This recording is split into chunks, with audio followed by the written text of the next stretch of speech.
Hello' everyone, welcome to my another mini vlog. আজি ভ্লগটো মই দলঙৰ ওপৰৰ পৰা আৰম্ভ কৰিলোঁ। এতিয়া মই গৈ আছোঁ আমাৰ মন্দিৰ প্ৰতিষ্ঠাত। এয়া আহি পালোঁহি আমি মন্দিৰত, আৰু আমি আহি পোৱালে নাম আৰম্ভ হ'লেই। ময়ো নামতে বহিলোঁ।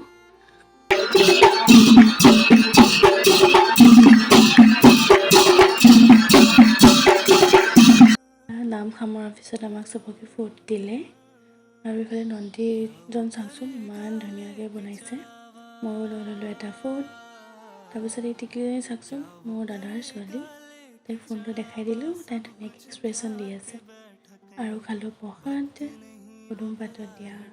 তাৰপিছত মাক আদৰণি জনালে। এখন ধৰ্মবস্ত্ৰে আদৰণি জনাইছে কমিটিৰ সদস্য শ্ৰী ভূপেন শইকীয়া ডাঙৰীয়া। এয়া আছে আমাৰ শিৱ মন্দিৰ ভাগ, আজি প্ৰতিষ্ঠা কৰিছে। আজিৰ দিনটো এনেকৈ পাৰ হ'ল, আৰু নেক্সট ভিডিঅ'লৈ আহিম। তেতিয়ালৈকে বাই বাই।